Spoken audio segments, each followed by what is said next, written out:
Et Paul Vannier, merci d'être avec nous. Député La France Insoumise du Val-de-Marne, merci.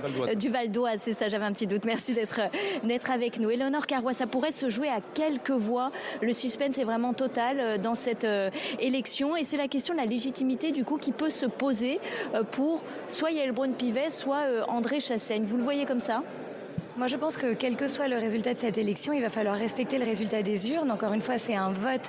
Tous les députés ont pu s'exprimer. Et d'ailleurs, on a un mode de scrutin qui est particulier parce que c'est celui qui obtiendra la majorité, non pas absolue, mais la majorité des suffrages. Donc, c'est au candidat qui aura davantage su rassembler et qui aura su montrer davantage d'unité. Paul Vannier, vous défendez évidemment André Chassaigne, c'est votre candidat commun. Vous pensez qu'il peut faire le plein grâce aux voix de Lyotte? On a entendu Charles de Courson tout à l'heure dire que s'il y avait le même visage à l'Assemblée nationale, ce serait presque pour les Français un déni de démocratie. Et il a raison, Charles de Courson, parce que la Macronie a été défaite, sévèrement défaite aux élections législatives. Elle est loin d'être le premier bloc politique dans cette Assemblée, c'est le nouveau Front populaire qui le constitue. Et on a assisté cet après-midi, dans l'intervalle de ces 3 tours, au fond, dans le dos des Français, dans le secret des salons de l'Assemblée, de ses couloirs, à des opérations, à des combines politiciennes. On va voir quel est le résultat, mais moi je crains qu'il y ait une très forte déception, une colère, une incompréhension, alors même que nous sortons d'élections législatives qui se caractérisent par un taux de participation historique. Des millions et des millions de Françaises et Français se sont déplacés, ont voulu faire entendre leur voix. Il n'y aurait rien de pire que de donner le sentiment qu'ici les députés déconnectés dans ce palais n'ont pas entendu la volonté des Français et cherchent à la contourner par une combinaison, par des manœuvres.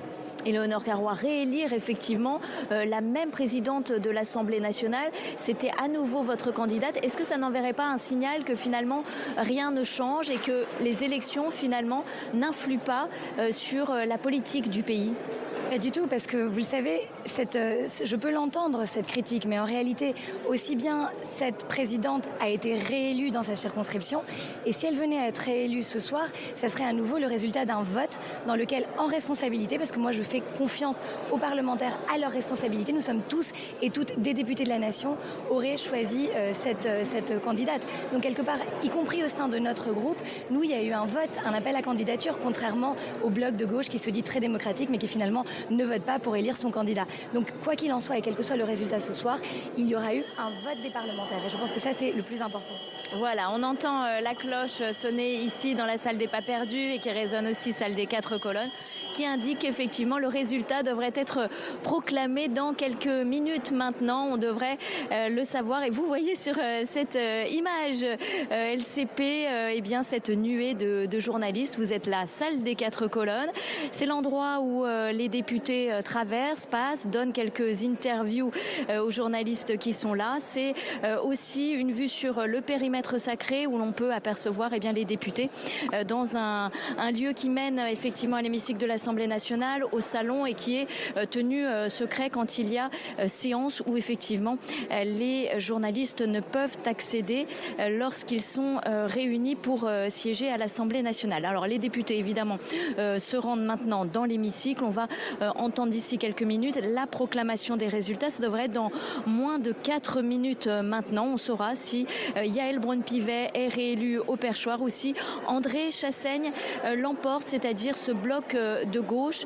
Ça donnerait, Paul Vannier, une indication, parce que le président de la République avait dit « J'attends eh bien, le vote à l'Assemblée nationale », cette structuration qui pourra donner une indication pour le futur gouvernement. Il faut tenir compte donc de ce résultat à la présidence de l'Assemblée nationale en vue du futur gouvernement. Ce que le président de la République a indiqué pour vouloir gagner du temps, pour ne pas prendre acte du résultat de l'élection législative. Donc il est certain que le résultat qui va être annoncé dans quelques minutes, il est crucial, il est fondamental. Ou bien il ouvre une issue politique conforme à la volonté des Français, ou bien il nous maintient dans l'impasse. Si Yaël Braun-Pivet se maintient à l'Assemblée, moins légitime que jamais, nous ne saurons toujours pas quel point de stabilité nous pouvons trouver. Et je crains que la confusion perdure, ne l'emporte et que le président de la République utilise cette confusion pour gagner du temps et continuer à maintenir le pays dans cet état d'incertitude, dans cet état qui interroge sur le plan démocratique. On a un gouvernement qui est démissionnaire, mais qui continue d'exercer une partie de ses prérogatives et qui, s'il n'y a pas d'alternative au perchoir, pourrait se maintenir combien de temps? 2 jours, 10 jours, tout l'été, davantage. On entre là, peut-être ce soir, dans une période tout à fait inédite, une période de dysfonctionnement démocratique, avec une confusion dans la répartition des pouvoirs. Tout à l'heure, j'étais dans l'Assemblée, vous le savez, nous étions au classement alphabétique. À côté de moi, il y avait un ministre. Et il a voté pour désigner la présidence de l'Assemblée. Vous dites que les ministres démissionnaires ne doivent pas voter. Il y a eu le débat effectivement sur ce plateau cet après-midi, mais les constitutionnalistes s'accordent, à l'exception de Jean-Philippe de Rosier, pour dire qu'il y a 6 précédents de ministres démissionnaires qui ont voté. Très probablement extrêmement serré et il y aura en tout cas pour tous les Français, dans l'esprit de tous les Français, un dysfonctionnement très grave si au fond nous nous apercevons que la présidence de l'Assemblée a été désignée non pas seulement par les députés comme vous l'avez dit, mais aussi par le gouvernement. Et vous savez qu'en démocratie, le principe de séparation des pouvoirs, d'équilibre entre les pouvoirs, mais ça veut dire que vous il est fondamental, sinon nous entrons dans un nouveau type de régime. Si toutefois Yaël Braun-Pivet est élue, vous contesterez cette élection, vous ferez un éventuel recours? J'en prendrai acte, peut-être que des voies de recours devront être explorées, mais en tout cas je crois que cette élection serait frappée d'illégitimité parce que, c'est une manœuvre pour contourner le résultat des urnes de l'élection législative et elle serait acquise, cette élection, par la participation de 17 ministres.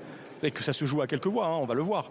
17 ministres, peut-être, ont fait la bascule et permis l'élection de la présidence. Ça peut se jouer effectivement à moins de 17 voix. On entend l'illégitimité dans la bouche de Paul Vannier, parce qu'effectivement, il y a ces 17 ministres démissionnaires. Certains contestent le fait qu'ils soient démissionnaires et qu'ils aient pu voter aujourd'hui en tant que députés.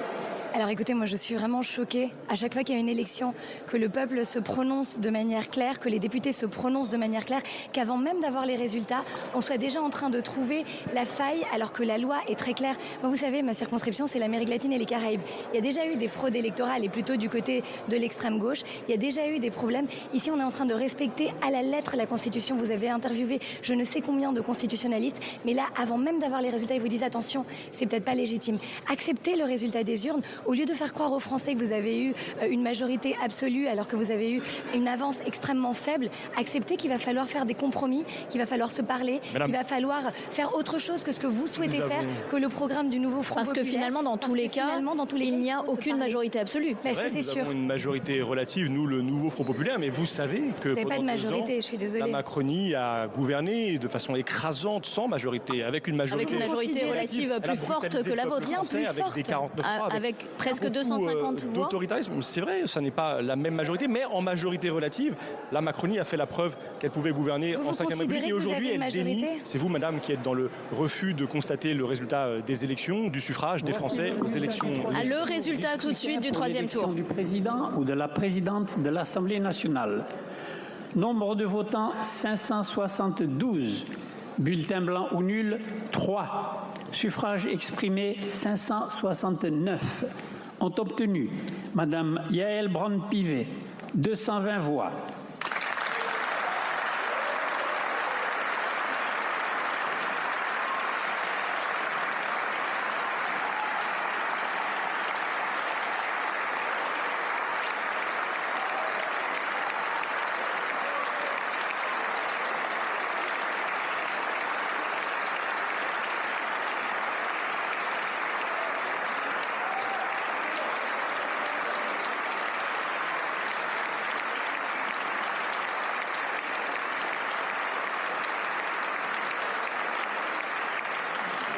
Monsieur André Chassaigne, 207 voix.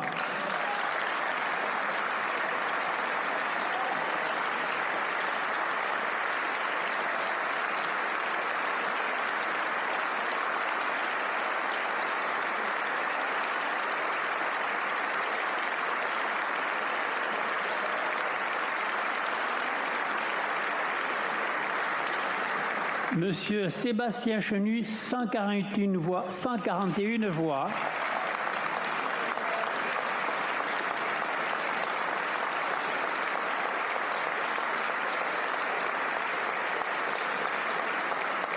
Autre, une voix.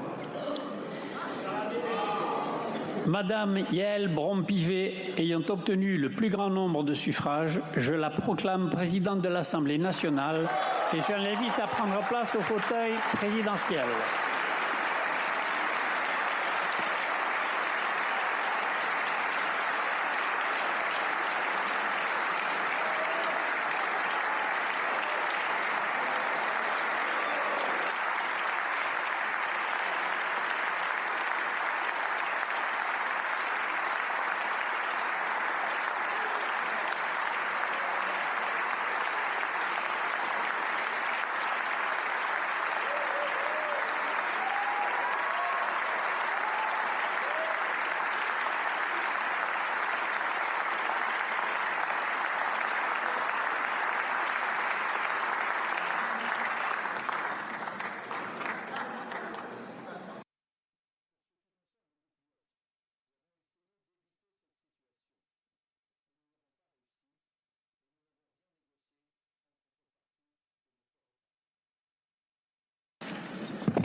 Mes chers collègues, c'est avec une immense émotion que je prends la parole aujourd'hui devant vous.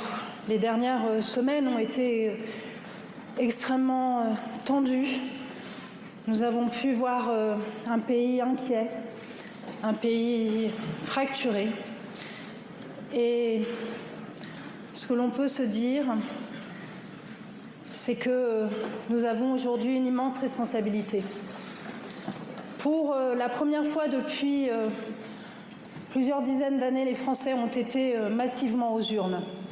Près de 70% d'entre eux ont voté à ces dernières élections législatives. Ces voix, ces suffrages, cette mobilisation exceptionnelle et inédite nous appelle à une immense responsabilité. Parce que si nos compatriotes sont allés aussi nombreux aux urnes, c'est qu'ils ont compris que la démocratie était un bien précieux. Ils ont compris qu'il y avait des enjeux majeurs et que les hommes et les femmes politiques que nous sommes peuvent avoir un impact direct sur leur vie et que nos décisions, nos actions peuvent changer leur vie. Et c'est ce qu'ils nous ont dit. Ils nous ont dit « Occupez-vous de nous, occupez-vous de notre pouvoir d'achat, occupez-vous des déserts médicaux, occupez-vous de renouveau, occupez-vous de nous. Occupez-vous de nos écoles, occupez-vous de nos services publics.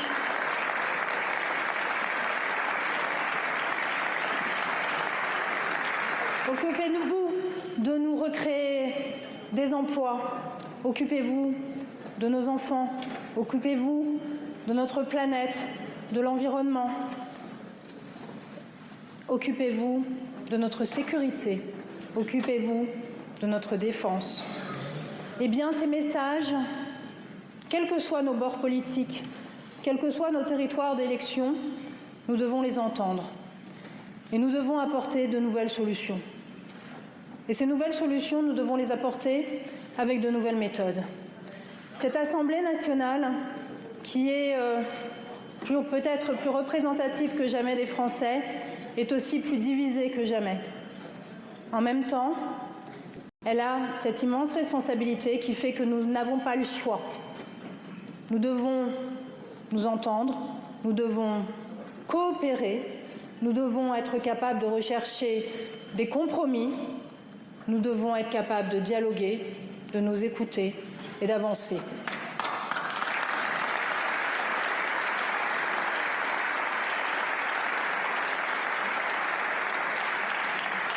Vous me trouverez toujours à vos côtés pour ce faire, à vos côtés pour dialoguer, à vos côtés pour innover, à vos côtés pour tracer ce nouveau chemin que l'Assemblée nationale doit emprunter. Je ne serai pas beaucoup plus longue parce que je sais que cette journée a été longue et que l'Assemblée nationale doit continuer à se réunir demain et samedi. Mais en tout cas, je voulais vraiment remercier chacun d'entre vous du fond du cœur et remercier aussi et féliciter tous les députés qui se sont présentés aujourd'hui. En premier, Monsieur le Président Chassaigne, qui sait à quel point je le respecte et apprécie.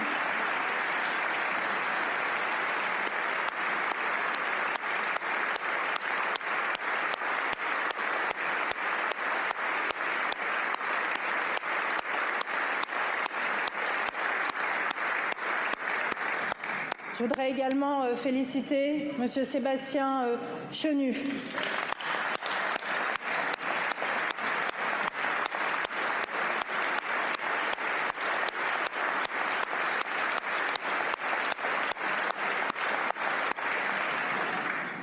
Madame Naïma Mouchou. Elle est où?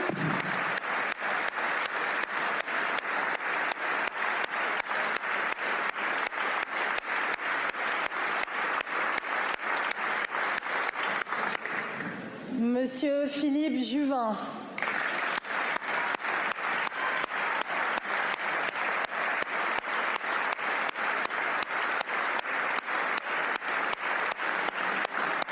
Et Monsieur Charles de Courson.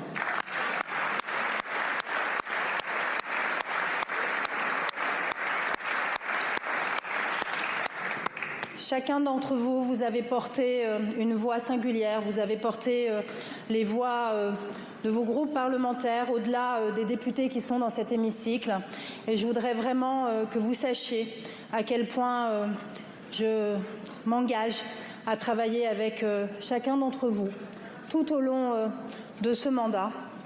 Cette élection m'oblige peut-être plus que jamais, plus que celle de 2022. Et vous savez que je mettrai tout mon acharnement, tout mon travail à œuvrer pour vous et à travers vous à œuvrer pour les Français. Je vous remercie.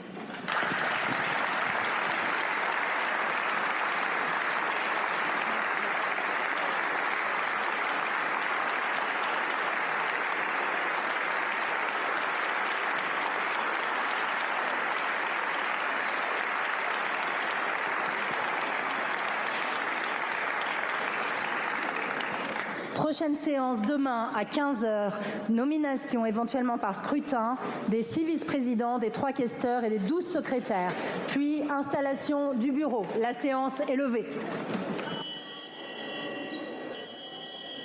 Voilà, vous venez d'entendre le discours de la présidente de l'Assemblée nationale, Yaël Braun-Pivet, réélue pour un nouveau mandat, deuxième mandat donc qui commence pour elle après cette dissolution et ces élections législatives anticipées. Le premier mandat aura duré tout juste 2 ans. Yaël Braun-Pivet réélue avec 220 voix face à André Chassaigne et Sébastien Chenu. Elle a déclaré que cette Assemblée avait une immense responsabilité et qu'il fallait rechercher maintenant des compromis. Elle a dit qu'il fallait se battre pour le pouvoir d'achat, les déserts médicaux, les écoles et les services publics. Elsa Mondingava, on vous retrouve salle des 4 colonnes.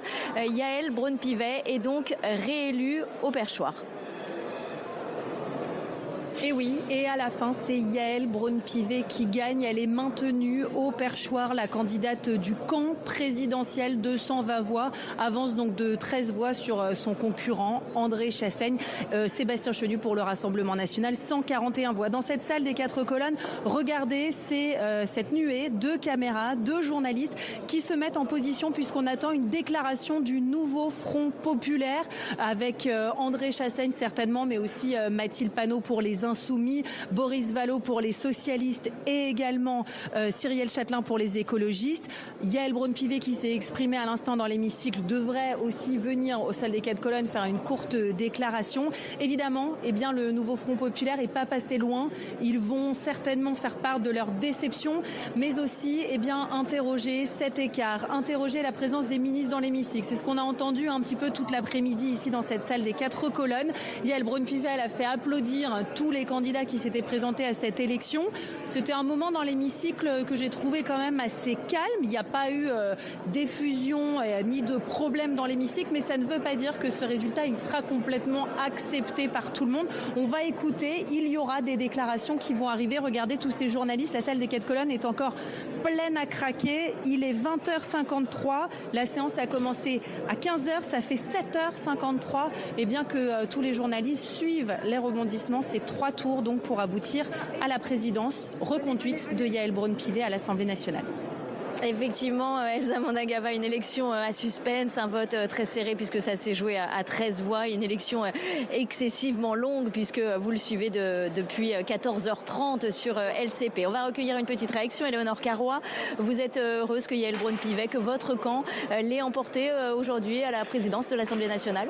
Oui, absolument. Je pense que ça montre, même si on a une assemblée très divisée, qu'on est capable d'unir, qu'on est capable d'avoir une présidence cohérente. Et d'ailleurs, à titre personnel, je suis très contente que ce soit une femme qui soit à nouveau à la tête de notre assemblée. Vous savez, on n'a que 208 députés qui ont été réélus. On a élus ou réélus. On a vraiment un nombre très faible de femmes. Et donc je pense que c'est aussi un signal très important que d'avoir à nouveau une femme à la tête de notre assemblée. Yaël Braun-Pivet arrive, on va l'écouter.